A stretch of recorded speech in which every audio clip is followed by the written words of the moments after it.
Selamat pagi bagi kita semua. Selamat pagi bagi kita semua. Ya, kita akan mulai pertemuan yang ke-8. Kita akan membahas laporan baca. Silakan dibuka dengan nyanyi dan doa.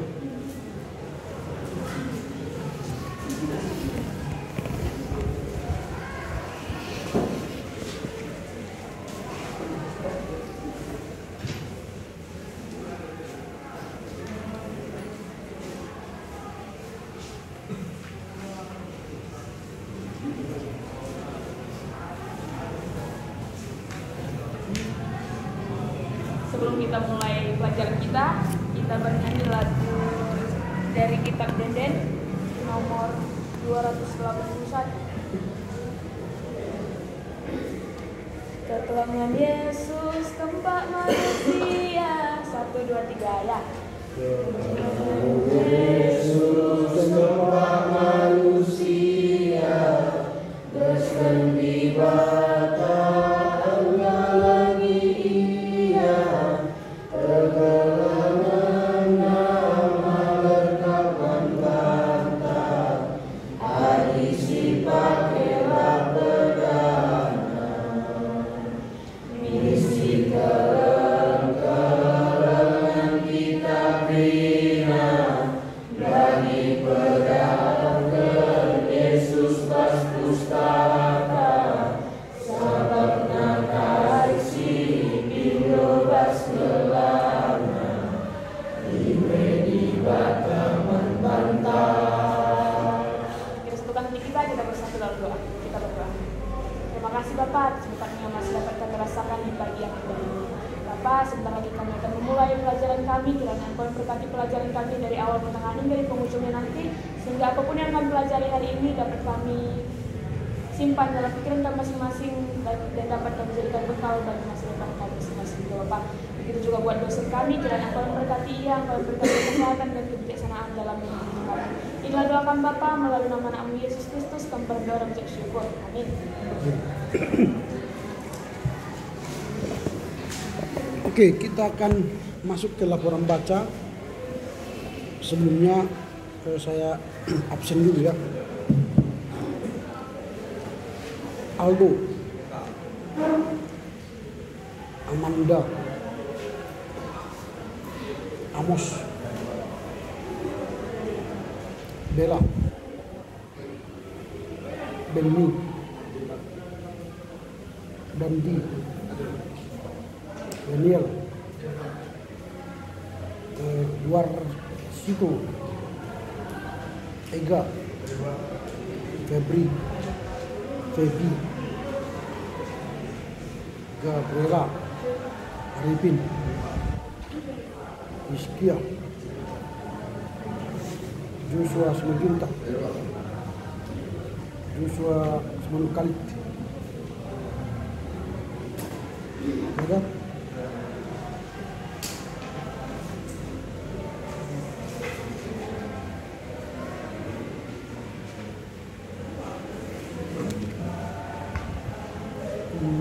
Marta,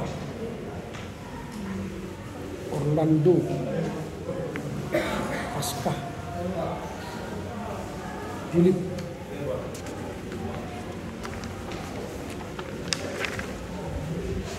Google, Ruth, Tulus, Via, Windy, Yasmin,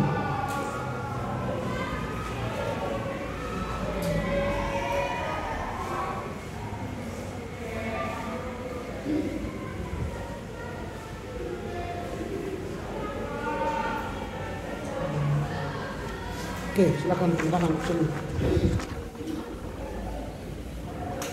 Sebelum kita mulai, minggu depan kita sudah masuk pada ujian tengah semester.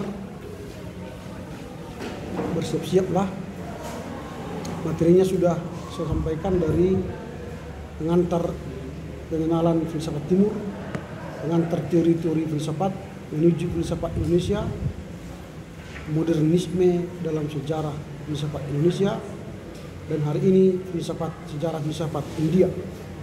Jadi ada beberapa pokok bahasan, silakan diulang-ulang, dibaca sehingga nanti saudara bisa menjawab dengan baik. Lalu ada yang banyak bertanya juga, Pak, kemana dikirim laporan baca gitu. Kalau pertanyaan seperti itu saya tidak mau jawab, karena saya sudah sampaikan kemana dikirim, bahkan di silabus atau di RPS sudah disebutkan. Lalu ada lagi bertanya, Pak, sudah bisa saya kirim ke WA group? Pertanyaan itu juga nggak saya jawab, karena menurut saya pertanyaan yang tidak perlu dijawab, karena sudah dijelaskan di RPS. Jadi misalnya untuk minggu depan, apakah saya akan kirim sekarang? Ya saja kan, padahal itu kan tengah semester kan. Di situ sudah dibuat 1 hari sebelum hari H. Itu ikuti aja itu, sehingga tidak usah bertanya lagi yang sudah dijelaskan. Nah, kemudian soal cara penulisan format, ini sudah berkali-kali saya katakan supaya jangan salah. Tapi masih ada yang mungkin pikirannya ketika saya jelaskan tidak di sini. Misalnya Amanda Sefrina, dia menuliskan 2A.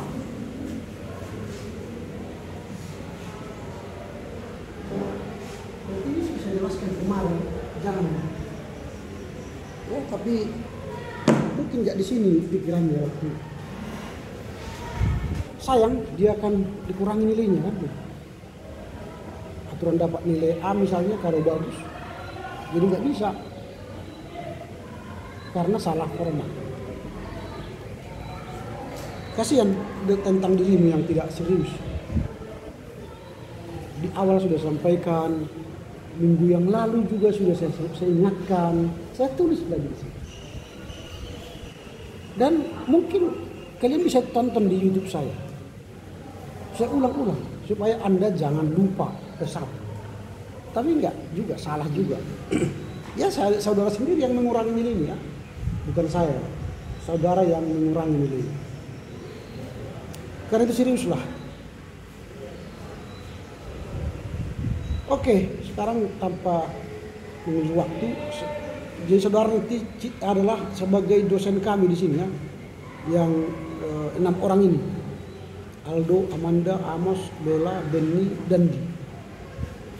Jelaskanlah sejelas-jelasnya kepada kami apa itu sejarah filsafat India. Lalu yang lain nanti, aku tidak baca kira-kira gitu ya. Bukan mereka saja yang baca. Ini kelas kita ini sedang belajar tentang sejarah filsafat India. Tentunya saudara sudah harus baca materi itu. Mereka hanyalah pemantik untuk diskusi kita, untuk menjelaskan clue-clue, petunjuk-petunjuk memahami sejarah filsafat India. Pendalamannya ya kita nanti dalam diskusi. Oke ya, jadi nanti saudara jelaskan apa yang kau tahu, jangan lagi kau baca apa yang kau tulis. Karena yang kau tulis itu sudah ada di sini. Sudah tertera ini di materi yang ada. Tapi apa yang saudara tahu, kalau ingin pakai spidol, silakan jelaskan. Waktunya 5 menit. Lewat 5 menit nanti saya stop. Atau kalau Anda baca juga nanti saya stop juga. Begitu ya. Ini saya buat ini stopwatch. Kalau sudah begini, dia jalan sampai 5 menit berhenti. Saya stop langsung. Ini melatih saudara supaya berpikir kritis, berpikir tajam, berpikir analisis. Oke, kita mulai dari saudara Arnold. Silakan. Ya, silakan. Ya, di sini saya Aldo Tarigan dari kelas 2A ingin presentasikan hasil laporan baca saya, yaitu mengenai pokok pembahasan sejarah filsafat India dengan tema filsafat India yang dikarya oleh Rizky Rahmatullah. Itu. Jadi yang saya baca itu dari halaman 1 sampai 89. Langsung saja. Jadi latar belakang adanya filsafat India itu dipengaruhi karena orang-orang India. Jadi mungkin langsung saja saya tulis latar belakang.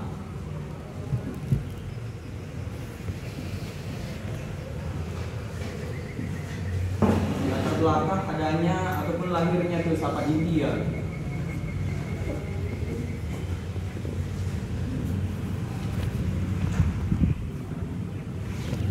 Filsafat India dipengaruhi oleh faktor yang utama, yaitu karena pada saat itu sekitar tahun 2000 tahun sebelum Masehi, orang-orang India sudah mengenal kebijaksanaan di dalam hidupnya, sehingga di dalam kebijaksanaan itu mereka memperoleh kedamaian dan kesejahteraan. Orang-orang India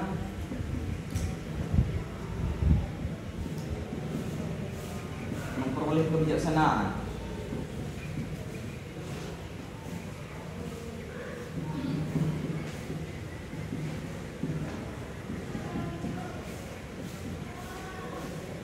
Jadi di dalam pemikirannya nih, di dalam pemikiran untuk memperoleh kebijaksanaan itu mendatangkan suatu kedamaian dan kesejahteraan.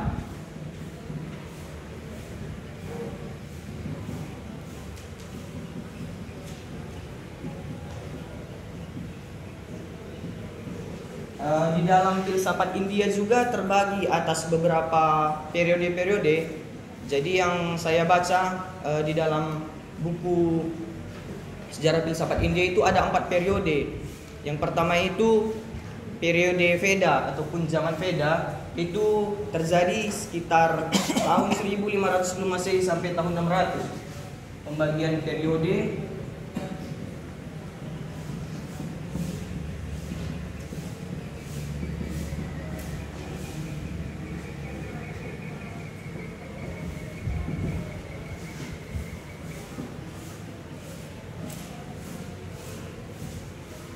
zaman Veda sekitar tahun 1500 sebelum Masehi sampai tahun 600 sebelum Masehi. Jadi di dalam zaman Veda ini, pemikiran-pemikiran mereka itu masih bersifat primitif, masih bersifat tahayul. Mereka masih mempercayai cerita-cerita tahayul karena dipengaruhi oleh pemikiran lama yang dipengaruhi oleh filsafat Yunani kuno atau juga sering disebut sebagai Dravida. Jadi pemikiran masih bersifat tahayul karena dipengaruhi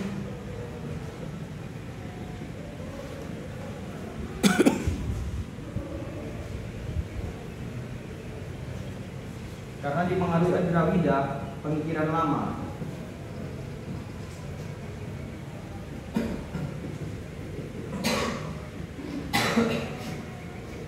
Nah, jadi di dalam zaman Veda inilah timbul suatu pemuka-pemuka agama begitu yang dibawakan oleh bangsa Arya, sehingga menimbulkan suatu ajaran yang baru begitu. Jadi di dalam zaman inilah adanya suatu kasta di dalam orang-orang India yang dibawakan oleh kaum Brahmana gitu. Kemudian kita masuk ke periode selanjutnya, itu zaman Epos. Jadi di zaman Epos ini terjadi sekitar tahun 600 sebelum Masehi sampai tahun 200. Di dalam zaman inilah karya-karya pementasan drama seperti Mahabharata, seperti Ramayana, disinilah muncul.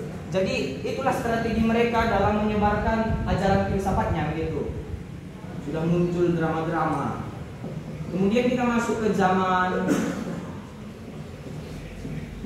sutra. Jadi di dalam zaman sutra ini terjadi sekitar tahun 200 Masehi. Di sini Veda sangat sulit dipahami karena menggunakan bahasa Sanskerta, sehingga ada suatu problematika, yaitu antara ada golongan yang mengakui Veda dan ada golongan yang tidak mengakui Veda gitu. Golongan yang mengakui Veda itu seperti golongan-golongan terkhususnya orang-orang Hinduisme. Kemudian golongan yang tidak mengakui Veda itu adalah orang atau golongan yang beraliran seperti Buddhisme ataupun sering disebut sebagai Charvaka. Ya, cukup. Iya Pak. Ya, udah. Belum Pak, masih bisa lanjut. Sudah habis waktu 5 menit. Oke, Saudara Amanda.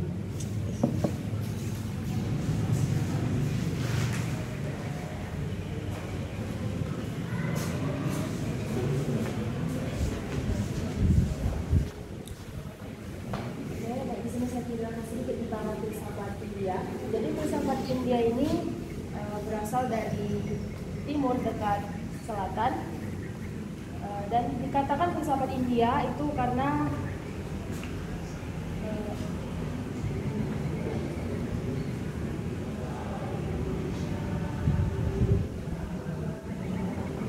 dikatakan filsafat India karena 2000 sebelum Masehi itu sudah mengetahui yang namanya itu kebijakan dari segi kehidupan dan segi kehidupan dan tentang semesta. Kemudian pada filsafat India ini terbagi dari 4 zaman, yaitu zaman Veda itu terjadi pada 1500 sebelum Masehi sampai 600 sebelum Masehi. Dan yang kedua zaman Epos. Zaman Epos ini terjadi pada 600 sebelum Masehi. Di sini timbullah sesuatu sastra tentang pergelaran Ramayana dan tentang pahlawan yang membela kebenaran. Kemudian yang ketiga itu zaman Sutra itu terjadi pada 200 Masehi. Di sini timbullah aliran filsafat dan aliran yang mempertanyai sesuatu yang kebenarannya belum diketahui atau kebenarannya itu masih dipertanyakan. Dan yang terakhir itu zaman skolastik, ini tahun 200 Masehi. Zaman skolastik ini itu merupakan lanjutan dari zaman Epos. Tetapi di zaman skolastik ini pemikirannya lebih modern dan para filsuf juga dapat belajar di Eropa dan di Asia.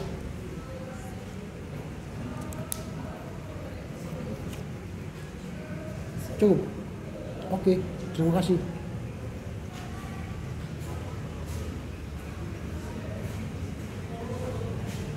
Selanjutnya Amos.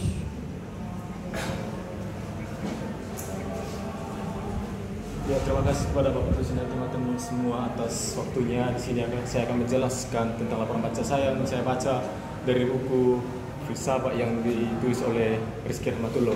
Jadi perlu kita ketahui bahwasanya filsafat India itu adalah berasal dari sebelah timur dekat selatan. Jadi mengapa dikatakan dengan filsafat India? Karena India sejak tahun 2000 sebelum Masehi sudah mengenal yang namanya kebijaksanaan seperti yang dijelaskan kawan kita tadi, yang dimana kebijaksanaan ini adalah mengatur kedamaian ataupun kesejahteraan manusia. Lalu untuk mengetahui lebih dalam bagaimana sebenarnya sejarah filsafat India ini dapat dibagi zaman-zamannya ataupun periodenya, seperti contohnya yang pertama zaman Veda, yang dimana zaman Veda ini mulai dari tahun 1500 sebelum Masehi sampai 600 sebelum Masehi, yang dimana di sini adalah muncul pemuka-pemuka agama yang beranggapan bahwasanya mereka beranggapan di zaman ini masih ada yang mempercayai yang namanya mitologi atau hal primitif, masih kuno. Jadi disinilah mereka ingin melakukan pembaharuan agar filsafat ini semakin di zaman ini semakin maju. Demikian. Lalu disinilah muncul yang namanya kasta-kasta seperti kasta Brahmana. Di sini Brahmana, yang dimana Brahmana ini adalah suatu doa atau perkataan sakti yang diutarakan oleh si Brahmana tersebut. Inilah yang dinamakan dengan Brahmana. Terus muncul yang namanya Upsaina, yang dimana zaman ini disinilah bisa dikatakan murid duduk di dekat kaki guru. Yang dimana maksudnya adalah disinilah murid duduk di dekat kaki guru untuk menerima pelajaran. Selanjutnya kita masuk kepada zaman epos, yang dimana zaman epos ini adalah zaman mulai dari tahun 600 sebelum Masehi sampai 200 Masehi.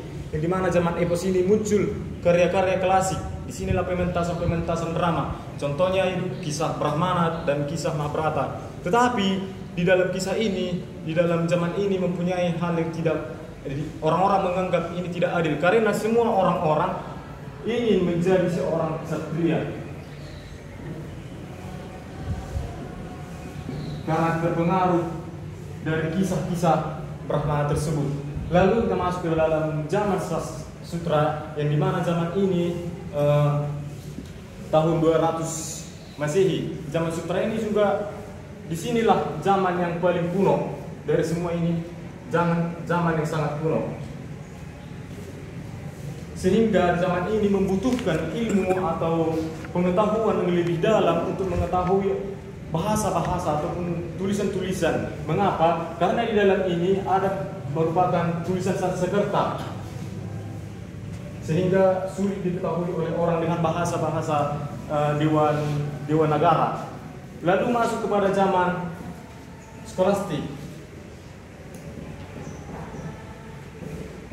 yang dimana zaman ini sama dengan zaman sutra tahun 200 Masehi. Zaman ini adalah lanjutan dari zaman epos tadi, zaman epos. Jadi di zaman skolastik ini adalah pemikiran atau filsuf-filsuf di sini sudah modern. Filsuf-filsuf di sini juga sudah belajar di negara Eropa dan Amerika. Jadi tidak terlepas dengan itu, kita masuk kepada prosa tentang kehidupan manusia. Kehidupan manusia ini adalah, prosa ini adalah tuntutan hidup manusia ataupun ajaran-ajaran kepada manusia, yang dimana manusia bisa melakukan hanya kewajibannya. Contohnya di sini adalah motivasi kepada manusia agar melakukan hal yang baik. Contohnya di sini dalam tulisan-tulisannya dikatakan, cintailah dirimu seperti cintailah dirimu sendiri, cintailah orang lain seperti dirimu mencintai dirimu sendiri. Lalu masuk kepada ajaran-ajaran.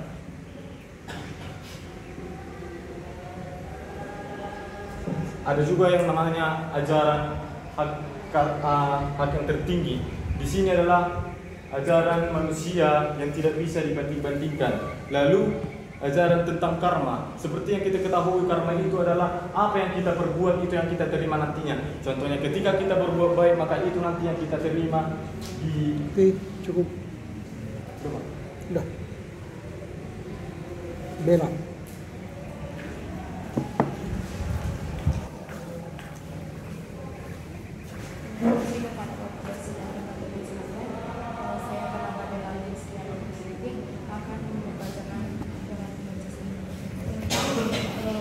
Sejarah filsafat India.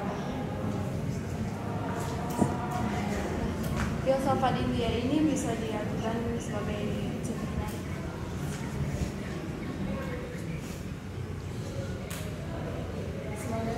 Sebagai cerminan. Sebagai cerminan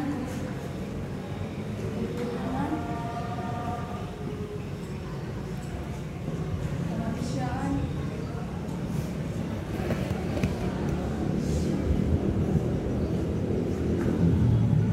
jiwa dan alam.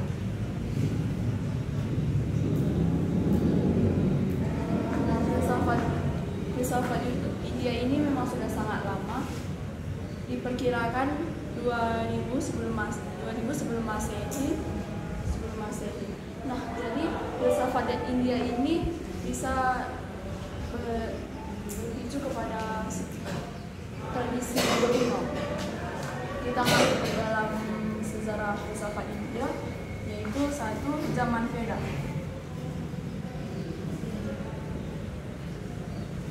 Di mana zaman Veda ini memiliki masyarakat di mana masyarakatnya masih percaya terhadap berbagai macam bahaya, seperti adanya rasa naga yang bisa membunuh manusia dengan sekali semburan api panas. Tidak hanya itu, masyarakat Veda juga percaya kepada berbagai macam sihir yang dapat membuat orang lain gila, dan munculnya bidadari dari kaum suci.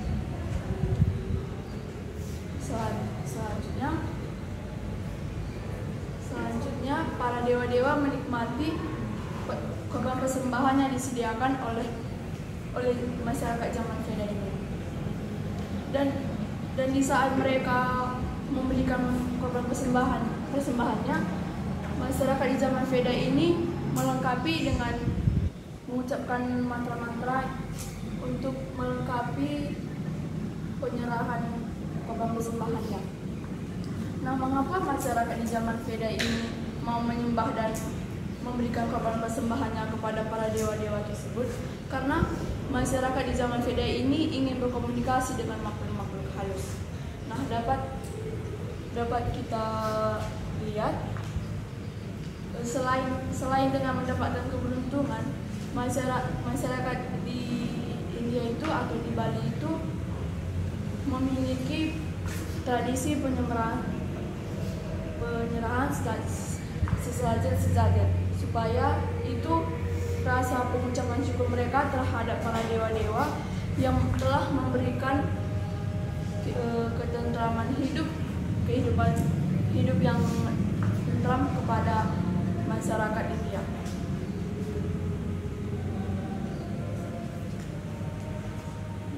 Nah, selanjutnya kita masuk ke ksatria.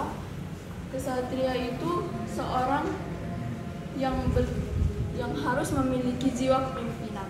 Nah, ksatria ini dapat diibaratkan seorang kepala desa di sebuah desa yang harus memiliki tanggung jawab untuk memberikan kehidupan yang sejahtera kepada masyarakat. Cukup. Oke. Makasih.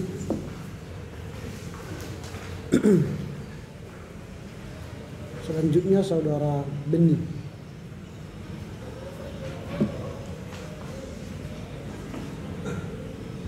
Terima kasih Bapak Presiden kesempatannya. Saya akan memberikan penjelasan tentang sejarah filsafat India. Filsafat India memberikan sebuah paradigma baru yang mengajarkan tentang ketuhanan, tentang kemanusiaan, alam dan jiwa. Filsafat ini merupakan filsafat yang cukup lama, di mana diperkirakan sejak tahun 2000 sebelum Masehi. Dan adanya filsafat India ini yaitu karena adanya ranah tentang hikmah dan kebijaksanaan yang ada pada masyarakat India, sehingga kebijaksanaan itu dapat mengatur kehidupan yang dalam istilah dikatakan way of life. Kemudian dalam penyebarannya terdapat 4 zaman yang ada pada filsafat India tersebut, yaitu yang pertama adalah zaman Veda, yaitu pada tahun 1500 sebelum Masehi sampai 600 sebelum Masehi. Di mana zaman ini adalah zaman di mana para pemuka agama timbul. Di mana sebelumnya adalah Drawida, yang mana zaman tersebut di mana Drawida tersebut adalah pemikiran masih kuno serta bersifat mistik ataupun takhayul. Sehingga adanya para pemuka agama timbul, yaitu bangsa Arya, ingin memberikan sebuah ajaran baru dan memberikan sebuah kitab Brahmana dan kitab Upanishad. Kemudian yang kedua adalah zaman Epos, yaitu pada tahun 600 sebelum Masehi sampai 200 Masehi. Di mana zaman ini adalah sebuah zaman para pementasan drama, di mana sebuah karya seni, kita tahu seni itu merupakan suatu yang indah sehingga banyak yang ditunggu-tunggu oleh orang lain, seperti kisah Ramayana dan Mahabharata yang mengandung cerita kepahlawanan. Kemudian yang ketiga ada zaman sutra, yaitu pada tahun 200 Masehi. Zaman ini merupakan zaman yang munculnya pemikiran-pemikiran bingkai-bingkai filosofis, bingkai-bingkai filsafat yang dimana tidak menerima dan menganggap bahwa ajaran Veda itu adalah kuno. Kemudian yang terakhir ada zaman skolastik, yaitu pada tahun 200 Masehi, di mana zaman pendidikan ataupun zaman sekolah-sekolah, sehingga zaman ini merupakan zaman yang sudah menyebar di dunia. Kemudian kita masuk kepada ajaran-ajaran. Dalam ajaran-ajaran filsafat India terdapat 4 ajaran, yaitu yang pertama menyatakan kenyataan tertinggi, di mana menyatakan bahwa kenyataan tertinggi tersebut adalah zat yang mutlak, serta kenyataan tertinggi tersebut diartikan yang maha kuasa ataupun yang maha esa tidak dapat dikatakan bagaimana serta hubungannya dengan siapapun.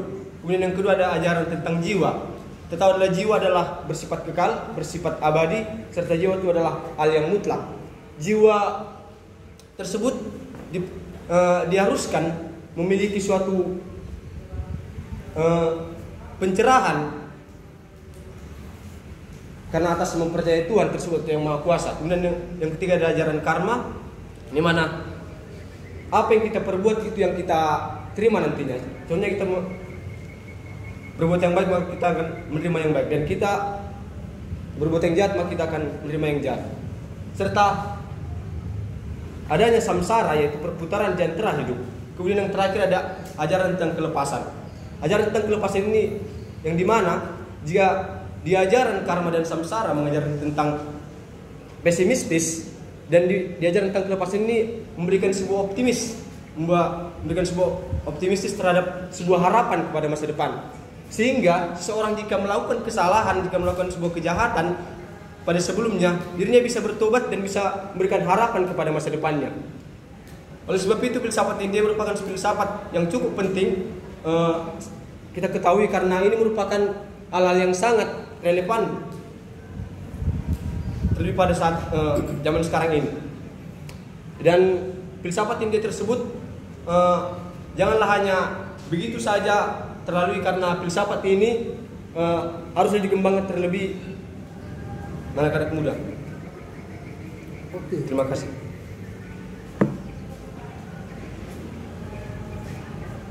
Terakhir Dandi.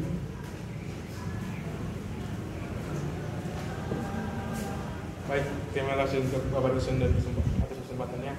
Ya, di sini saya akan menjelaskan tentang sejarah filsafat India.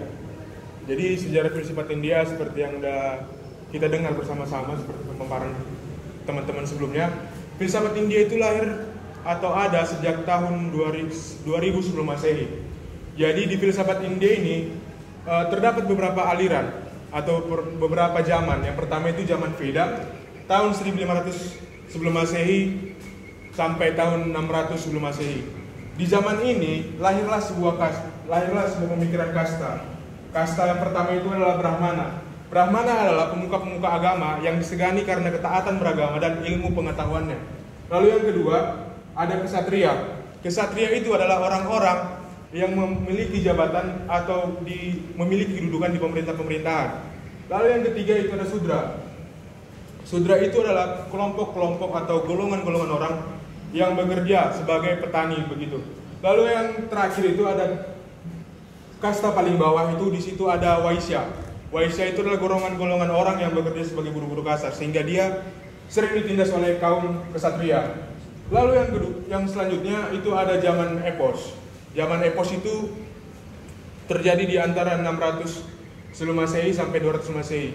Di zaman Epos ini terdapat drama-drama atau strategi untuk penyebaran ilmu filsafat India seperti Mahabharata dan Ramayana. Di zaman ini terdapat pemikiran-pemikiran yang klasik juga, bukan hanya karya seninya. Lalu yang ketiga itu ada zaman Sutra, zaman yang paling kuno karena masih menggunakan bahasa Sanskerta atau bahasa-bahasa yang sulit dimengerti, sehingga membutuhkan ilmu untuk menerjemahkannya agar bisa mudah dimengerti dan dipahami. Lalu zaman skolastik memiliki zaman atau tahun yang sama kepada zaman Sutra. Di sini di zaman skolastik ada tiga pemikir-pemikir atau tiga tokoh besar yang merubah atau memberikan ide-ide baru di filsafat India. Lalu kita masuk ke ajaran-ajaran filsafat. Di ajaran-ajaran filsafat yang pertama itu ada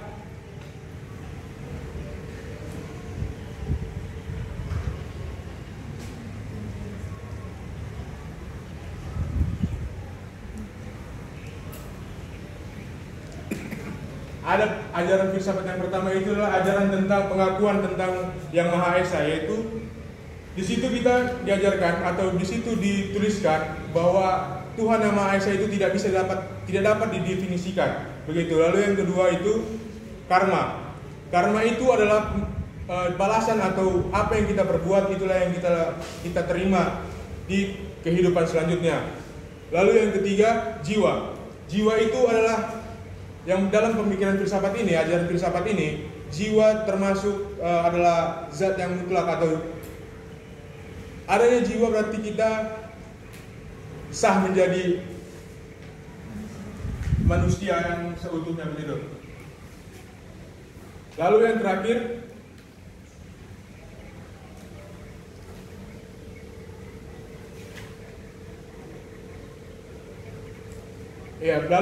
adalah kelepasan. Kelepasan dalam artian di sini adalah barang siapa yang membuang kejahatan dengan emosi, maka dia akan mendapat kebaikan di kehidupan selanjutnya, begitu. Lalu yang selanjutnya adalah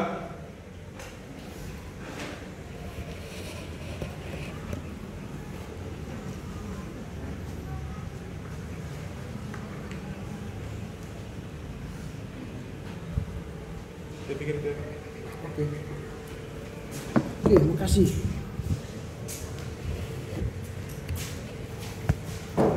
Nah, kita telah mendengar laporan baca dari kelompok 1. Saya percaya bahwa semua yang disampaikan mereka itu tidaklah sempurna karena keterbatasan waktu, dan tentu kita akan mengembangkan pemikiran-pemikiran itu dari diskusi kita, karena saya asumsikan saudara semua sudah baca. Lalu diberi kesempatan bagi saudara untuk bertanya atau menyampaikan informasi lain yang saudara tahu dari bacaan itu, sehingga proses pembelajaran kita tercapai hari ini. Kita sedang berbicara soal filsafat India, bagaimana sejarahnya, bagaimana pengajarannya, lalu bagaimana dalam kehidupan sehari-hari itu dipraktikkan oleh orang-orang India.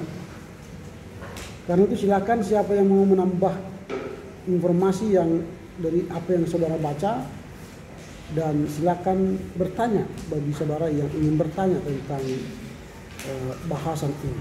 Silakan. Ada? Ya, silakan. Sebutkan namamu. Nama saya Tia Tariha. Siapa? Tia Tariha. Oke, silakan. Iya, jadi tadi kita sudah mendengarkan tentang filsafat India. Sudah jelas dijelaskan tentang apa itu filsafat India, merupakan kebijaksanaan yang muncul dari kebijaksanaan manusia sadar tentang kehidupan yang kita alami. Terus juga ada 4 zaman, itu adalah zaman Veda, zaman Epos, zaman Sutra, dan Skolastik. Nah, di sini tadi teman-teman belum sempat saya lihat memaparkan tentang aliran-aliran yang ada di dalam filsafat India.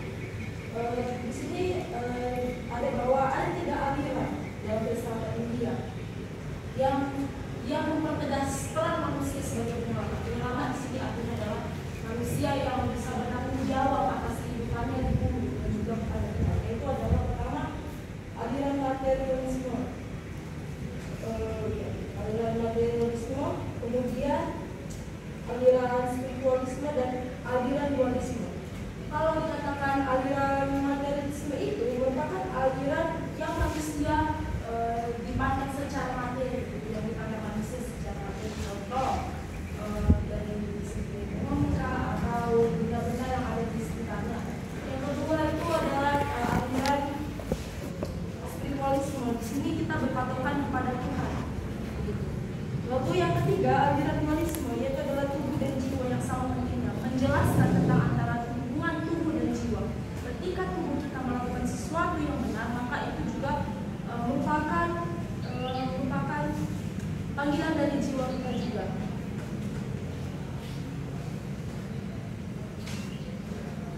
Kemudian di sini kalau saya pribadi menyimpulkan bahwa filsafat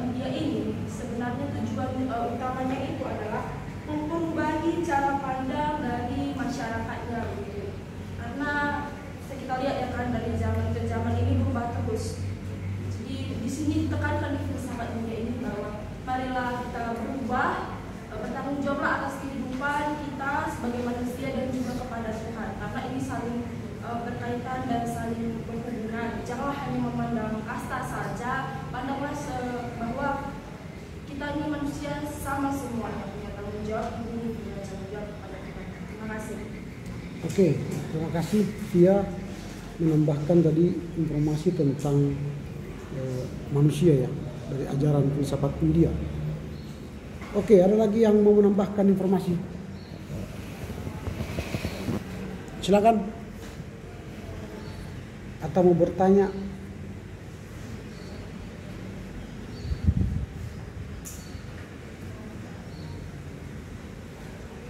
Tidak ada. Apakah baca atau tidak mungkin?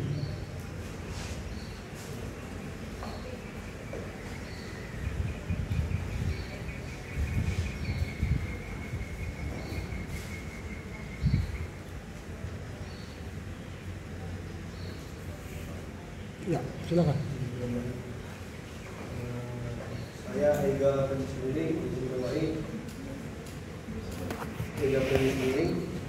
menambahi tentang filsafat India ini ataupun ajaran lebih ke ajaran Hindu ataupun budaya Timur. Jadi filsafat ini bukan hanya mengenai tentang manusia saja, tapi semua aspek dalam kehidupan. Bisa juga antara manusia dengan manusia, manusia dengan Tuhan, dan manusia dengan lingkungan alam dan sekitarnya. Jadi itu tentang filsafat India. Yang merasa unik ketika saya membaca tentang filsafat India ini adalah bagaimana ajaran filsafat ini tentang karma. Nah, jadi ketika manusia melakukan kesalahan, dia akan mendapatkan hukuman yang setimpal dengan kesalahan yang dia lakukan. Jadi pernah juga saya baca dalam suatu buku, saya lupa judulnya, tapi yang saya lihat dari situ adalah ketika manusia melakukan karma ataupun bisa dikatakan dalam sebuah dosa, nah ketika dia dilahirkan kembali nantinya di reinkarnasi, dia bisa memakai wujud yang lain tetapi bukan manusia. Artinya dia tidak lagi kedudukannya turun ataupun bisa juga meningkat atas apa yang telah dilakukannya, ataupun bisa jika dia selama hidupnya melakukan kebaikan, mungkin kedudukannya akan lebih tinggi dalam kehidupan selanjutnya. Nah, itu akan terus berulang sampai nanti dia akan menuju ke nirwana ataupun dalam kita adalah surga mungkin. Jadi itu yang menurut saya perlu ditambahi. Sekian Pak, terima kasih. Oke. Tadi siapa namanya? Ega sendiri Pak. Ega menambahkan bicara soal karma ya. Ada lagi? Oke, kalau tidak ada, saya akan menyampaikan beberapa catatan. Ini karena yang pertama ya, mungkin saudara belum paham lebih dalam ya. Secara umum saya sampaikan sudah mulai bagus, bahkan sudah bagus loh ya, karena sudah menyampaikan apa yang Anda tahu dari hasil bacaanmu tanpa membaca apa yang kau tulis. Nah, tetapi harus belajar terus bagaimana cara menyampaikan informasi yang komprehensif. Jangan hanya berhenti pada tataran introduction, pendahuluan. Karena waktu kan 5 menit. Maka janganlah terjebak memberi penjelasan yang lebih dalam. Karena itu bukan tujuan kita. Tujuan saya sebenarnya Anda memberitakan secara menyeluruh dari apa yang saudara baca. Artinya saudara sudah paham dari awal sampai akhir. Jadi jangan ceritakan awal terus sampai habis, waktunya 5 menit. Tapi ceritakan dia secara komprehensif dari awal sampai akhir. Sehingga cerita itu dimengerti dari awal sampai akhir. Dan saudara mengerti cerita itu dari awal hingga akhir. Walau dalam catatanmu, paper yang kau kirim itu bisa saja detail. Tapi ketika Anda menjelaskan di sini, Anda harus membuat skema kronologi yang lebih komprehensif. Itu ya catatan ya. Artinya hampir semua kalian tadi tidak berhasil menyelesaikan informasi itu ke kita. Sehingga pertanyaan via tadi itu atau informasi via tadi dia tambahkan tentang manusia sebagai penyelamat. Padahal semua kalian menulis itu. Tapi karena waktu, kalian hanya menghabiskan waktu di zaman-zaman filsafat itu. Kalian ingin bernafsu menjelaskan semua detail. Padahal itu masih pendahuluan. Masih ada bagian lain yang harus saudara sampaikan kepada kami. Nanti kalau sudah diskusi nanti, maka kita bisa menjelaskan lebih dalam. Tapi waktu penjelasan ini tidak perlu lebih detail, sehingga tidak memberikan informasi yang komprehensif tadi. Nah misalnya buku ini kan hanya 5 pasal atau 5 bab yang berisi tentang pendahuluan, sejarah filsafat India, prosa tentang kehidupan, kemudian manusia sebagai penyelamat, kesimpulan. Aturannya tadi aku uraikan seperti itu, bahwa buku ini terdiri 5 bagian. Nah mulailah Anda menjelaskan apa itu pendahuluan, apa itu secara filsafat India, ada potret kehidupan, ada manusia sebagai penyelamat, lalu kesimpulan. Sehingga kami yang mendengar itu tahu buku itu secara komprehensif, menyeluruh. Jika punya waktu, jelaskan lagi lebih dalam. Nah itu ya, nanti ke depan supaya yang membaca laporan baca 2 mampu seperti itu. Karena setiap orang saya kasih 5 menit. 5 menit itu sebenarnya cukup panjang. Kalau kalian ingin menjelaskan inti-inti dari bacaan. Tapi dia akan pendek, waktu itu 5 menit pendek kalau terjebak menjelaskan detail. Hanya berhenti di dalam pendahuluan. Kurang itu waktunya kalau mau jelaskan. Bisa 1 jam 2 jam kalau mau dijelaskan semua buku ini. Tapi kan kita tidak hendak menjelaskan itu secara detail. Bagi saya ialah Anda mengetahui kerangka berpikir penulis buku ini dan apa yang hendak dia sampaikan, dan Anda mengerti seluruh. Itu yang mau saya minta. Lalu Anda buat kesimpulan akhir dari hasil bacaan. Bagaimana respon atau bagaimana pemikiranmu tentang bacaan itu? Menarik, tertarik, tidak suka? Lalu beri alasan-alasan. Singkat-singkat saja. Nah, jadi ada kesimpulan-kesimpulan. Kemarin kan sudah saya jelaskan ya, apa yang dinilai dari laporan baca. Di apa itu sudah ada.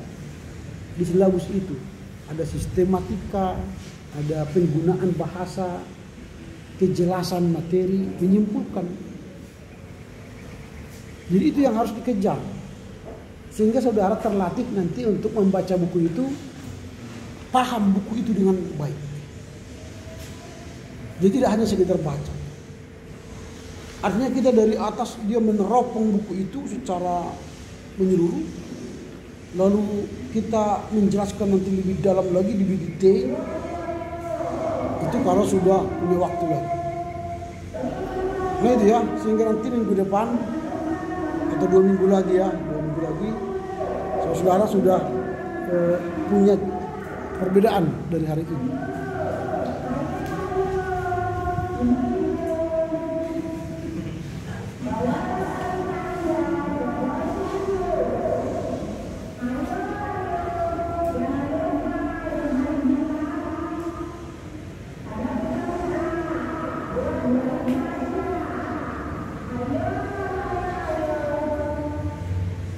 Oke.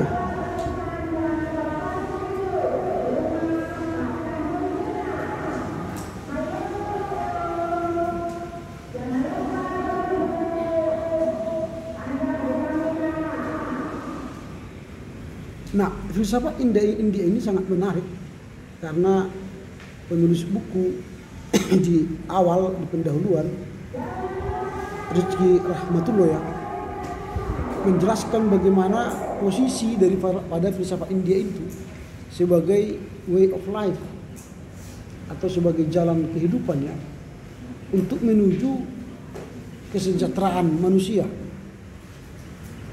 Bagaimana filsafat India itu menjadi bagian dari cara mereka memandang dirinya, Atman, dan memandang kosmos, bumi,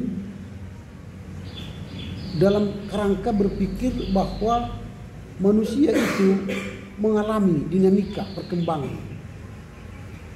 Sehingga filsafat India itu yang dimulai sejak 2000 sebelum Masehi itu sudah memberikan cara hidup yang bijaksana, cara hidup yang baik, sehingga nanti ke depan kehidupan mereka, karena ada ajaran karma bagi mereka, kehidupan mereka akan meningkat lebih baik. Dan memang harus kita akui bahwa filsafat India tidak sehebat filsafat Barat. Filsafat Barat kan membawa perubahan dalam kehidupan dunia ini karena mereka punya akal rasional lalu mengubah dunia ini.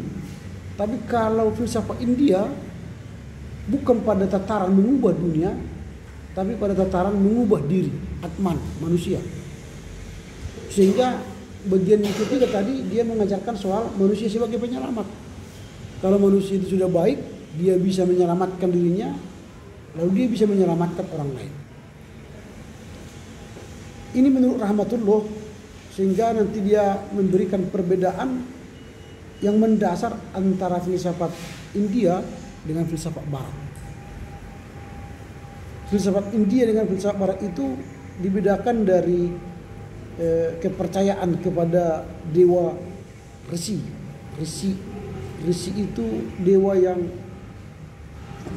sangat disayangi atau dihormati oleh India. Resi itu adalah sebuah istilah atau bahasa Sanskerta, ya, Resi.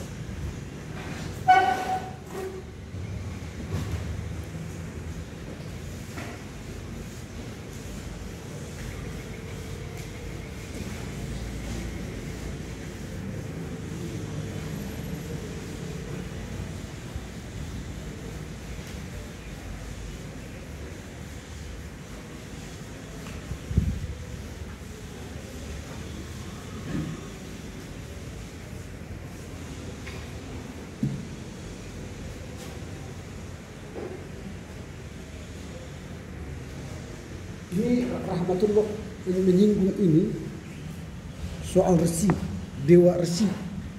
Ini bahasa Sanskerta yang merujuk kepada para pertapa. Merujuk kepada para pertapa, bijaksana, atau orang suci.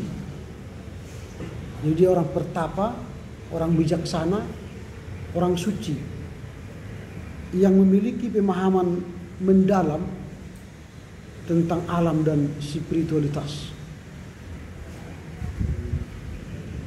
Nah, itulah dewa Resi. Jadi makanya bagi menurut Rahmatullah, filsafat India itu hanya berbicara soal Resi, ya, dibanding filsafat Barat yang berbicara soal akal rasional sebagai satu-satunya kebenaran yang memberikan perubahan pada peradaban baik manusia dan dunia. Sementara Resi dia hanya membuat orang damai, rasanya damai, atau saling memaafkan, atau tolong menolong dan menjaga alam semesta agar tidak rusak. Jadi dia tidak pada tataran mengubah dunia, tapi hanya membuat suasana hati damai, tenang. Lalu kita menjaga alam sekitar. Itu Resi yang membedakan filsafat Barat dan filsafat India. Dalam agama Hindu ada beberapa contoh dewa Resi dalam tradisi Hindu. Yang pertama itu ada dewa Resi Narada. Dewa Resi Narada.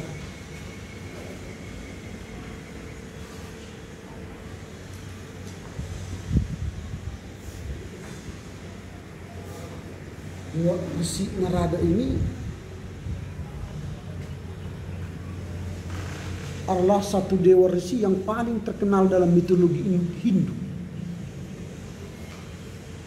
Dianggap sebagai penyair berita atau utusan para dewa. Penyair berita atau utusan para dewa.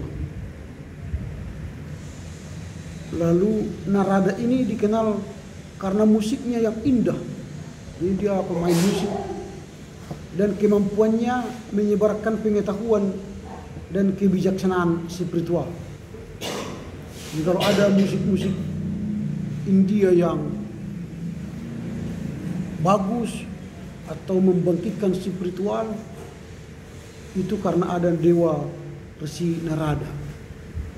Jadi ini tetap intinya ialah membuat manusia damai, tenang, atau saling memaafkan. Lalu ada lagi dewi atau dewa Resi Valmiki. Valmiki.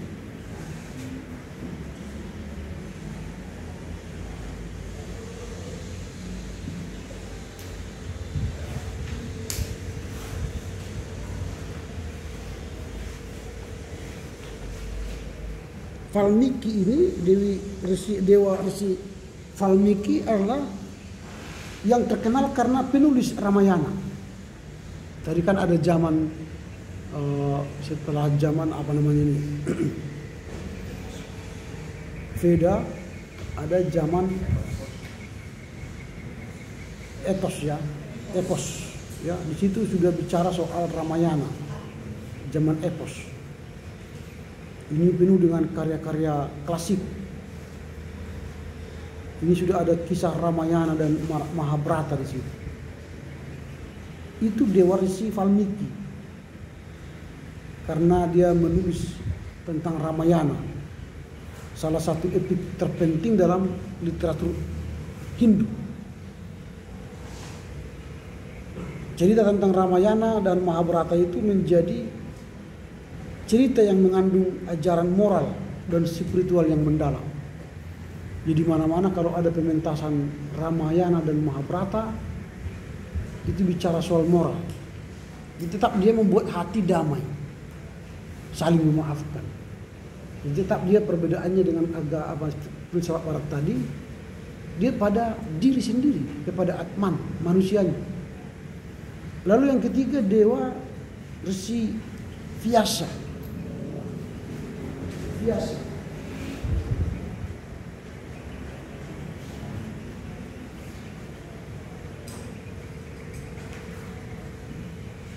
Vyasa.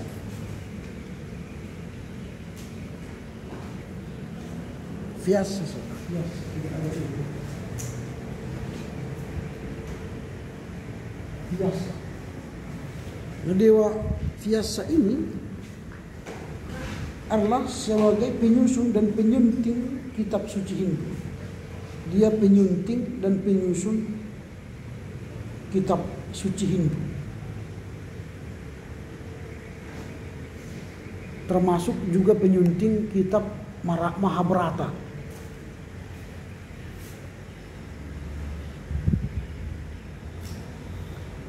Dan dia dianggap sebagai dewa yang berpengaruh dalam penyebaran pengetahuan spiritual dan filsafat India. Jadi dewa atau Resi Vyasa ini adalah orang yang berpengaruh untuk menyebarkan pengetahuan spiritual dan filsafat India. Lalu yang terakhir adalah dewa Resi Viswamitra. Viswamitra.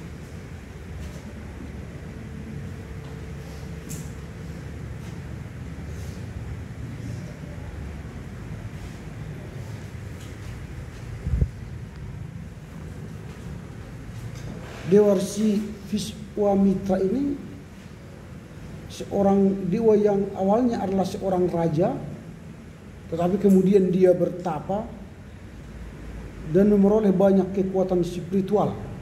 Jadi dia dulu raja, lalu dia pergi bertapa sehingga dia memperoleh banyak kekuatan spiritual, sehingga dia terkenal mengajarkan mantra-mantra penting bagi para kesatria dan raja. Jadi dia punya kemampuan mantra-mantra penting bagi kesatria dan para raja.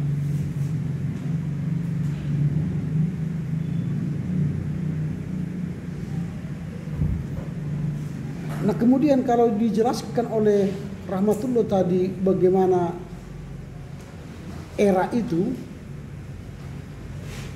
zaman Veda misalnya berubah menjadi zaman epos, lalu dari zaman epos berubah pada zaman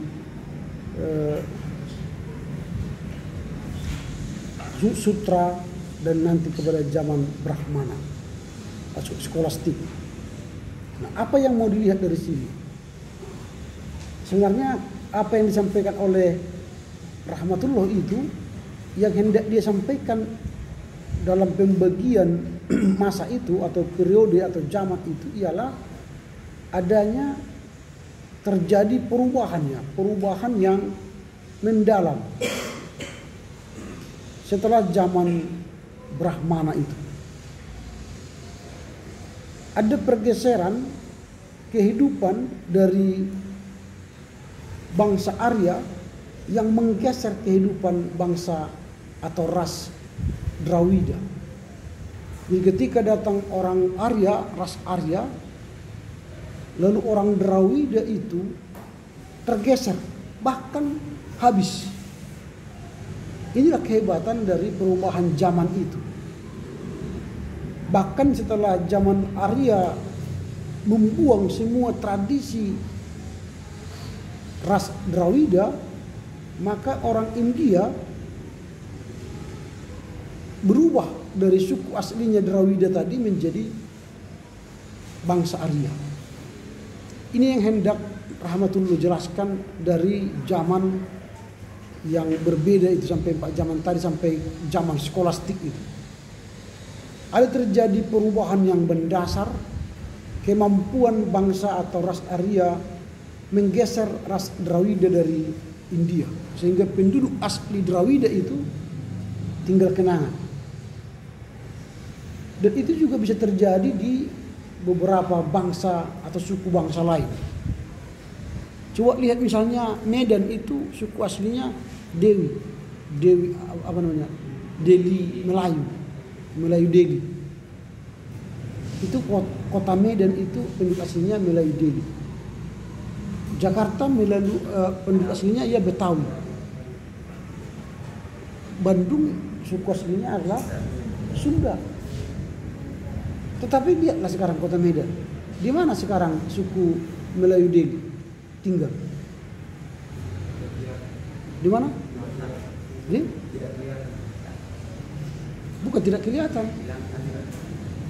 Mereka sudah pindah ke Deli Serdang, Langkat, ke Binjai. Jadi Melayu Deli tidak ada lagi di kota Medan. Yang paling banyak di kota Medan sekarang Chinese, Batak, Jawa. Orang Melayu Deli tergeser dari rumah mereka, jadi pergi ke pinggiran kota. Ini karena cerita dari ras Arya tadi menggeser Drawida. Karena ada yang datang dulu ke sini kan orang-orang India kan, sampai ke Indonesia ini orang-orang India dulu. Tapi itu menggeser. Orang Batavia juga, Betawi itu ya. Sekarang itu di mana? Di luar kota. Mereka sudah sampai ke Bekasi, ke Depok, ke Banten. Atau paling-paling mereka di Kalideres, di tempat-tempat yang paling kumuh ya. Karena mereka ketika naik haji jual tanah. Ke siapa mereka jual? Ke Cina. Atau minjem uang ke orang Batak, pergi ke Mekah, pulang dari sana kan nggak bisa lagi bayar utangnya, udah saya tambah uang sama kau, hilang. Semua begitu orang-orang Betawi itu hilang dari kota Jakarta. Kota Jakarta itu sekarang penduduk aslinya bukan lagi di situ. Nah seperti itu cerita yang disampaikan oleh Rahmatullah. Sehingga pada zaman Epos mulailah timbul cerita tentang Ramayana Mahabharata tadi. Itu bukan lagi tradisi dari Drawida, ini sudah tradisi dari Arya. Nah ini yang menarik dari kesimpulan-kesimpulan yang kita lihat dalam cerita zaman tadi. Lalu lahirlah zaman filsafat ya, setelah zaman Epos itu nanti lahirlah zaman filsafat, apalagi skolastik, karena orang India sudah sekolah ke Amerika, ke Eropa, maka pulang mereka ke India sudah membawa sebuah skolastik. Skolastik itu kan pengetahuan sekular, pengetahuan umum, skolastik, atau filsafat Eropa yang mereka bawa ke India. Nah pada zaman inilah mulai filsafat itu bertambah ya di India, bertambah artinya masuklah pengaruh-pengaruh luar sebagai bagian yang tidak terpisahkan dari zaman Epos tadi. Lalu kemudian dari itulah maka nanti di India terlihat bagaimana peran manusia sebagai penyelamat, bahwa manusia yang bersikap baik dia akan menyelamatkan dirinya dari karma-karma atau tingkatan kehidupan yang lebih baik di masa depan. Kalau dia berbuat jahat, maka dia akan lahir pada dunia berikutnya turun pangkat. Tapi kalau dia baik pada kehidupan sekarang, dia akan naik lebih mulia di kehidupan berikutnya. Bisa dia menjadi dewa atau dewi atau malaikat-malaikat. Ada peningkatan derajat. Maka dari manusia itu dituntutlah sebagai usaha pembebasan dari karma itu. Itu namanya disebut dengan moksa. Jadi usaha manusia membebaskan diri dari karma itu disebut dengan moksa.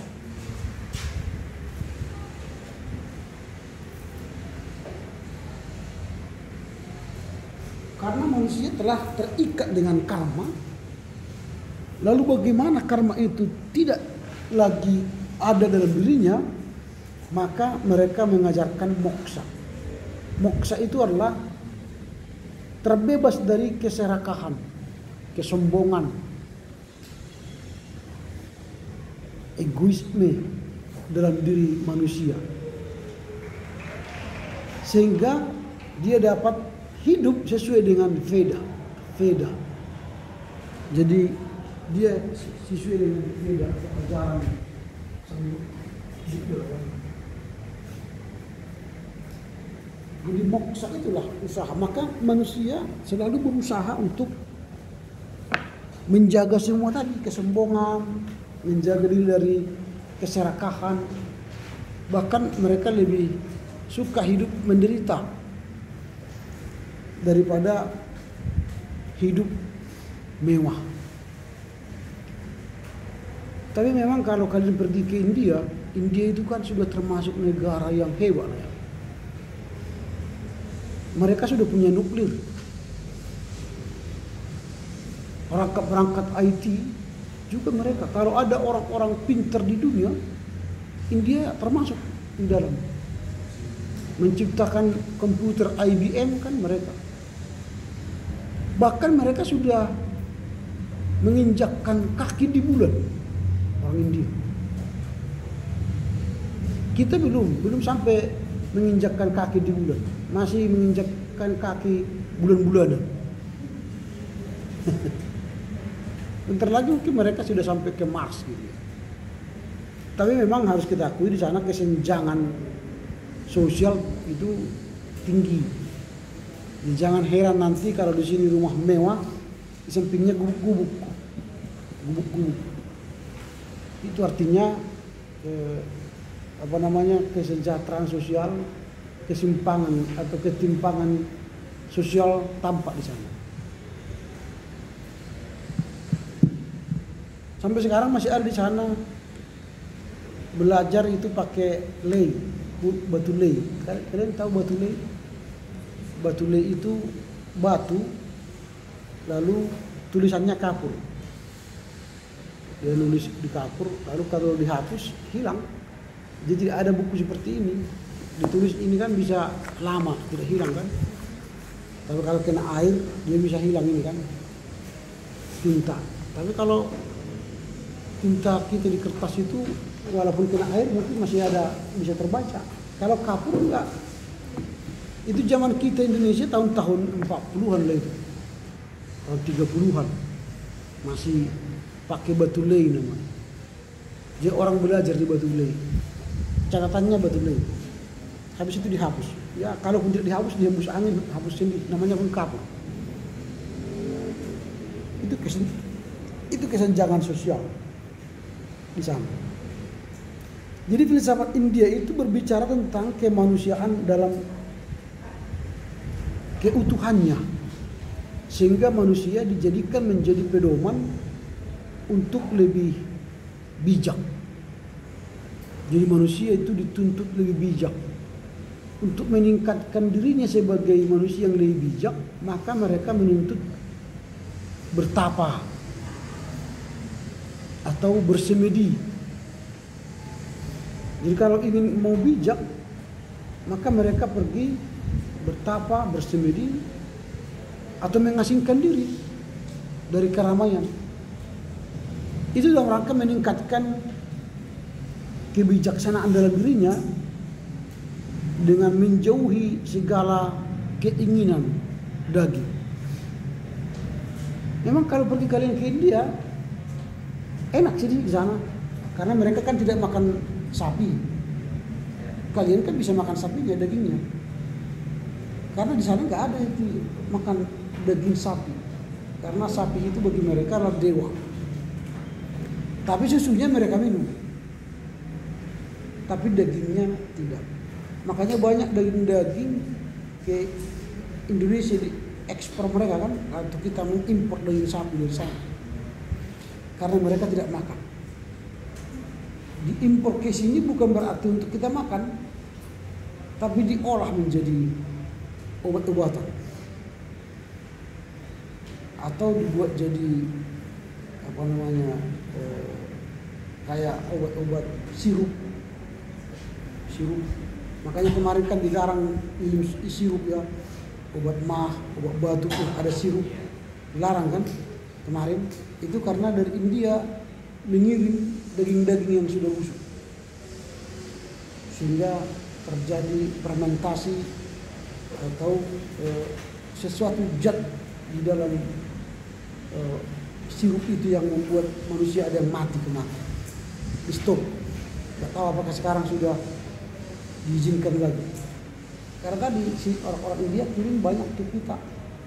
Karena bagi mereka itu tidak dimakan, ya enggak, mereka itu sesuatu yang tak berguna, mungkin ya packingnya atau cara menyiapkannya, mengirimkannya enggak bagus. Akhirnya rusak. Jadi kalau datang dari daging dari India, berpikirlah memakannya. Karena bagi mereka itu tidak perlu, tidak berguna. Orang India kan lebih suka vegetarian. Makanya makan mereka kan kari-kari. Kalau kalian pergi nanti ke sana cara makan India, mungkin ya tidak bisa kita menikmatinya. Cara makan mereka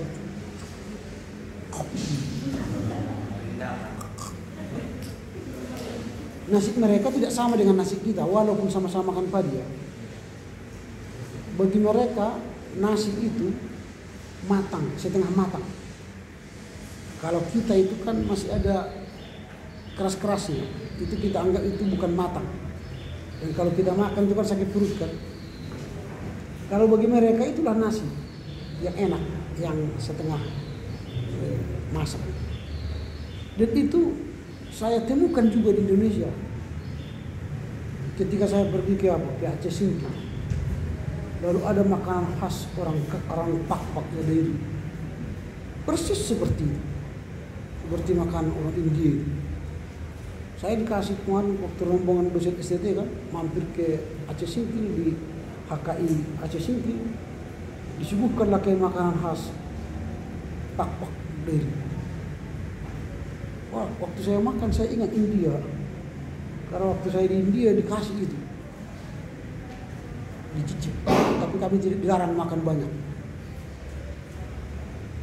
Persis seperti itu. Mungkin saya pikir bahwa jangan-jangan orang Pak-Pak ini orang India kan? Karena orang Karo kan banyak juga dari sana. Makanya tradisi Karo juga banyak sekali, sama dengan tradisi India. Mungkin Dairi mengambil tradisi makanannya kan? Karo tradisi lain, bahasa-bahasa Karo itu hampir mirip dengan bahasa-bahasa India. Cara ngucapkannya cepat. Talking to you, come to my house. Itu kan orang India ngomong kan. Where are you going to? Talking to you, come to my house. But you never want to come to my house. Cepat. Kalau kita mendengar mereka ngomong, ya, kalau tidak pasang kuping besar kayak kuping gajah itu, susah kita mengerti. Harus ada 1 minggu dulu membiasakan diri mereka berbahasa, baru lama-lama kelamaan baru kita mengerti. Karena bahasa Inggris ini bermacam-macam. Kalau orang Filipina berbahasa Inggris, ion-ion, transportation, I will introduction myself to you, gitu kan? Jadi ada ion-ion. Ion-ion itu mereka sebut ion. Introduction, pronunciation. Kalau orang Malaysia ada lahnya, lah. Come lah to my house. Don't forget lah ya. Don't forget, come lah to my house.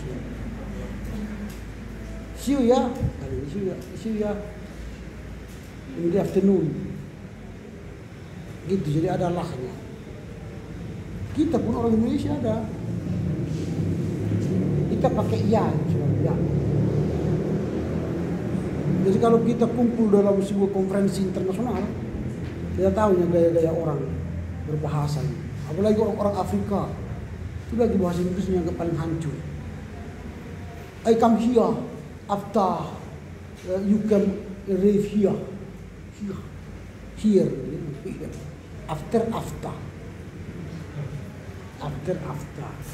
Suffer. I very suffer to come here because this is very hot. Very hot. Jadi harus kita paham. Bilang was. I was there 14 years. Yes. Kalau orang Australia dies.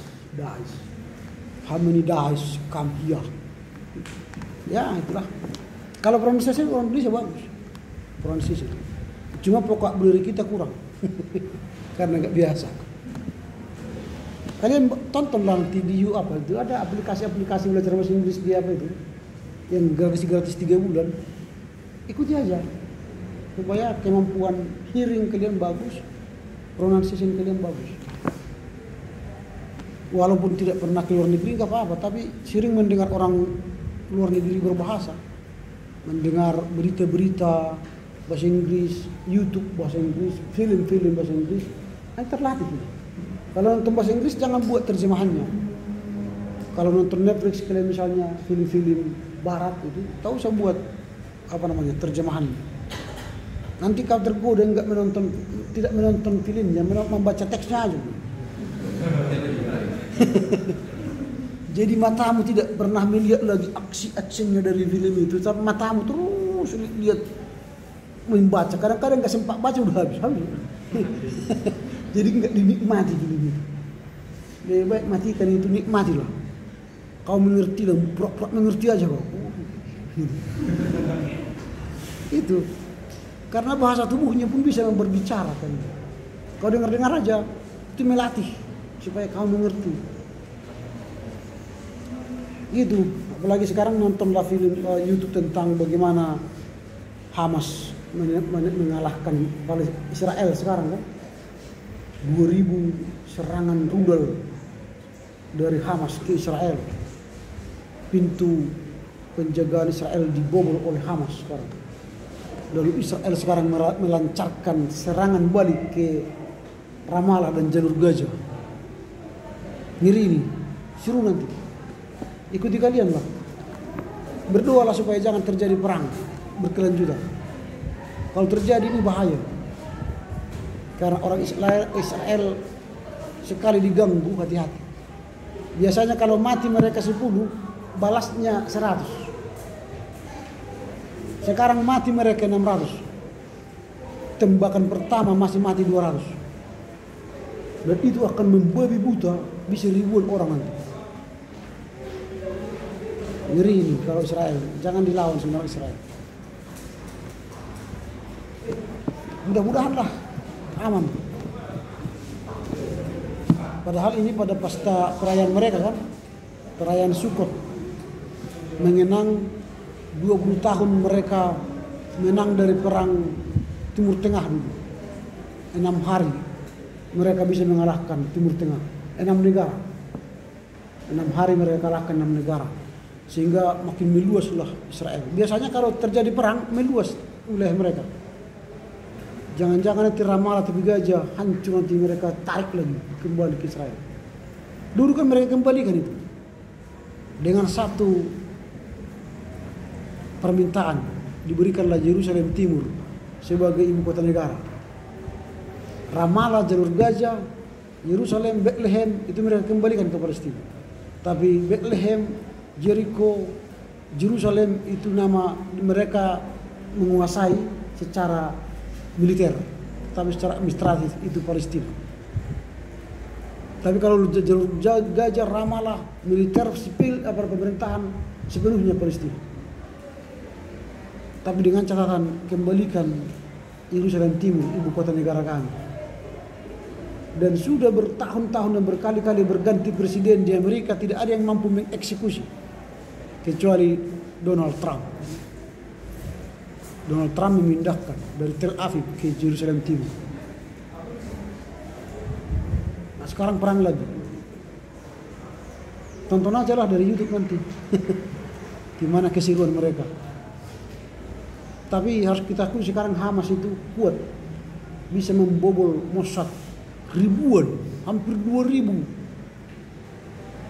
pesawat mereka itu, rudal mereka itu jebol ke Israel. Makanya Israel kalau kalian tonton di YouTube itu kan ketika bunyi alarm negara itu, perang. Lalu datang Perdana Menteri Benjamin Netanyahu, dia katakan Israel dalam posisi perang. Ngeri itu. Kalau sudah diumumkan posisi perang, kita lihatlah terus ceritanya nanti. Tak peduli mereka sipil atau non sipil, habis nanti. Mudah-mudahan lah jangan banjir darah di sana. Kalian ikuti ya terus Israel Palestina? Enggak ya? Wah, sayang sekali. Oke, lalu kalau kita lanjutkan soal filsafat India ini, mereka juga mengajarkan banyak hal. Filsafat mereka, kalau dalam pemikiran Rahmatullah, ini ada 4 ajaran yang mereka ajarkan ya.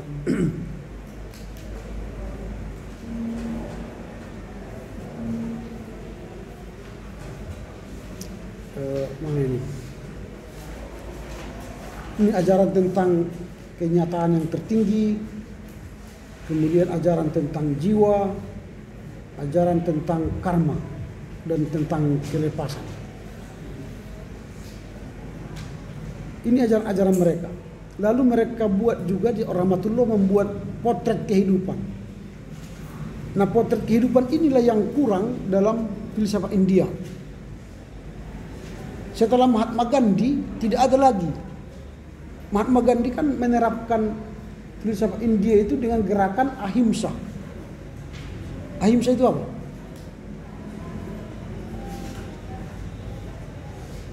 Waduh, dulu kalian tidak belajar tentang sejarah dunia. Ahimsa itu gerakan dari siapa namanya? Mahatma Gandhi. Dan itulah yang membuat negara India merdeka. Nah, ini filsafat India yang diterapkan oleh Mahatma Gandhi dalam kehidupan masyarakat. Tapi setelah itu saya katakan tadi tidak banyak lagi filsafat India yang diterapkan dalam potret kehidupan.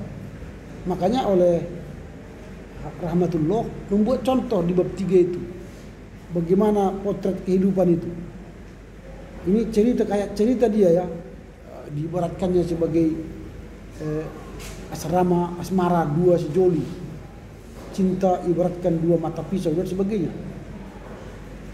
Nah, kalau si Mahatma Gandhi mengajarkan kata ahimsa, ajaran ahimsa, ahimsa berarti dari bahasa Sanskerta ya, berarti tidak menyakiti atau tidak melakukan kekerasan, non violence. Maka dia tidak pakai alas kaki, dia kan tidak mau pakai sepatu. Ketika diserbu orang kolonial, dia tidak mau balas, tidak mau membeli produk luar negeri, lalu membeli produk dalam negeri. Wah, ini menjadi sebuah gerakan yang luar biasa, sehingga penjajah Inggris kalah dengan gerakan ahimsa. Ini sebuah potret kehidupan yang dilakukan oleh Mahatma Gandhi. Jadi tidak melakukan kekerasan, tidak menyakiti. Prinsip yang diajarkan ialah tidak melukai fisik. Baru tidak menggunakan kekerasan verbal. Ada orang misalnya tidak melakukan kekerasan fisik, tapi melakukan kekerasan verbal. Kekerasan verbal itu jauh lebih sakit daripada kekerasan fisik.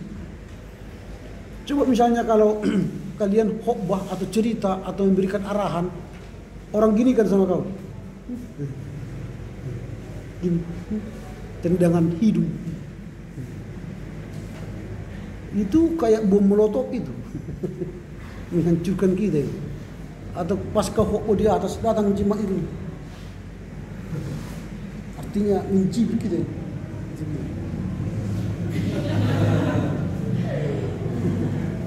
Apa enggak cepat-cepat kau mau turun dari mimbar situ kan? Itu kekerasan verbal.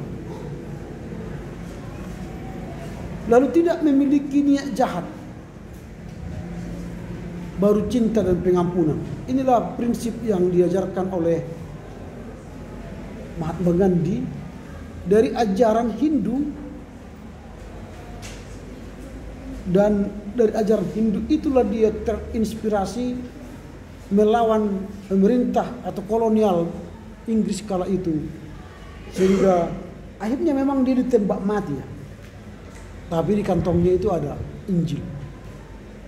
Lalu dia katakan, kalau aku mati nanti buat di tulisanku nisan itu, kalau enggak saya dari Injil, di atas tulisan nisan Mahatma Gandhi. Sebenarnya dia sudah mau balik Kristen dulu di Afrika ya, tapi enggak jadi karena dia bukan kulit putih. Wah, ini waktu ya sudah habis ya. Nah itu jadi itulah kelemahan filsafat India, sedikit sekali teraplikasi dalam potret kehidupan, sehingga tidak mempengaruhi dunia. Kalau ahimsa itu kan sudah mempengaruhi dunia. Bahkan gerakan-gerakan yang dilakukan pemerintah-pemerintah seluruh dunia itu terinspirasi dari pemikiran Gandhi. Misalnya Indonesia sekarang, pemerintah melarang membeli produk dalam negeri, luar negeri. Itu gerakan terinspirasi dari gerakan Mahatma Gandhi. Nah sekarang pemerintah melarang TikTok Shop. TikTok Shop. Mengapa? Karena ketika kalian belanja di TikTok Shop, datamu disedot mereka. Datamu disedot mereka. Keinginanmu disedot. Apa keinginanmu, kau suka beli apa, suka makan apa, suka baju warna apa, suka sepatu bentuk apa, dia semua sedot. Semua datamu disedot oleh TikTok Shop. Lalu itu dijual oleh server TikTok Shop ke Eropa, ke negara-negara Eropa. Lalu orang Eropa mencetak semua keinginanmu. Membuat baju warna ini, sepatu warna ini, makeup dan sebagainya. Dibuat, dicetak. Lalu dia ekspor ke negara-negara kita. Akhirnya UMKM kita, industri kita dalam negeri mati. Karena mereka jual harga murah. Namanya mereka burning produk. Membakar produk. Sama dengan Grab, ojol, itu kan pada awalnya membakar duit namanya. Tapi setelah banyak jutaan pengguna ojol, pengguna Grab, pengguna Gojek, mereka jual itu. Mereka jual server itu. Maka sekarang mana ada lagi diskon-diskon kan? Naik Grab lah atau naik Gojek, gak ada diskon. Sekarang yang mau diskon itu paling InDriver. Karena dia belum memenuhi kuota itu. Kalau sudah memenuhi kuota nanti orang banyak yang download dia dan gunakan dia jual juga nanti. Sama dengan Gojek kan sudah gabung merger dengan Tokopedia kan. Mereka bukan burning money lagi. Mereka sekarang mau mengambil kembalikan uang yang mereka bakar dulu. Dari siapa? Dari kita, dari kamu. Hati-hati sekarang. Belanja online shop. Nah, jadi kalau soal manusia tadi sudah ada ajarannya tentang hidup manusia. Lalu nanti baca lagi di bagian akhir bagaimana filsafat kehidupan masa kini. Itu diajarkan oleh Rahmatullah, filsafat untuk masa depan dan sebagainya. Nanti bacalah. Tentu nanti seperti saya katakan materi ujian kita hadir atau dapat dari bagian yang kita pelajari hari ini. Maka belajarlah dengan sungguh supaya nanti saudara bisa melewati ujian kita dengan baik. Begitu ya? Oke, terima kasih. Saya ingatkan kembali saudara Joshua, siapa nih? Joshua Simanuk Khalid, jangan tiru ini. Dia tadi WA rupanya saya, dia mengatakan begini. Kalau saudara bilang sama saya Shalom, saya tidak jawab itu ya, karena saya bukan orang Ibrani. Saya Joshua Ardian Mahesa Simanuk Khalid 2A. Maaf sebelumnya Pak, saya hari ini mau izin mengambil kelas sore. Nanti gabung sama kelas B. Karena pagi ini saya mau berubah Pak. Wah, enak sekali. Dan tidak ada ganti-ganti kelas di sini. Kalaupun ada 4 kelas filsafat, tidak ada ganti-ganti kelas. Kalau you kelas A, datanglah ke kelas A. Kelas B, datanglah ke kelas B. Tidak ada saya tidak bisa pagi ini, nanti sore lah saya karena berobat. Nanti sore aja berobat. Jangan sekarang. Atau absen aja. Itu risiko. Begitu ya. Jadi jangan mencoba-coba tawar-menawar dengan waktu kuliah. Anda telah diatur jam kuliahnya di sini. Bukan saudara yang seenaknya masuk ke kelas yang lain. Begitu ya? Oke, silakan ditutup dengan nyanyi dan doa.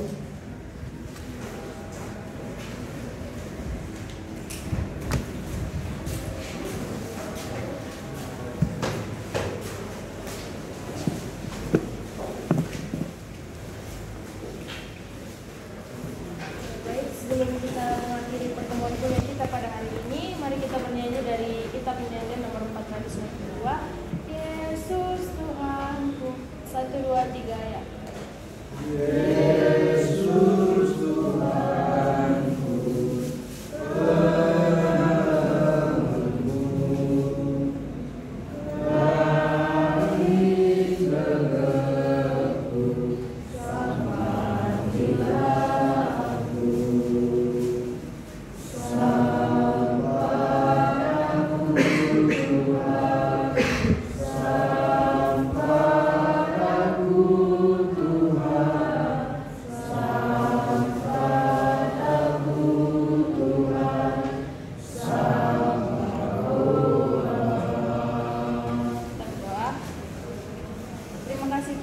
untuk berkat yang kami rasakan pada pagi hari ini. Tuhan masih menyertai kami dalam perkuliahan kami.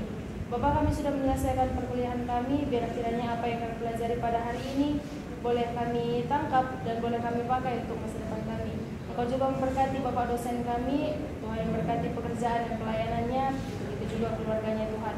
Satu hari ini apapun yang kami lakukan kami serahkan ke dalam tangan-Mu saja, agar apapun yang kami lakukan tetap sesuai dengan kehendak Tuhan. Di dalam nama-Mu kami sudah berdoa dan mengucap syukur. Amin. Amin. Oke, selamat pagi ya.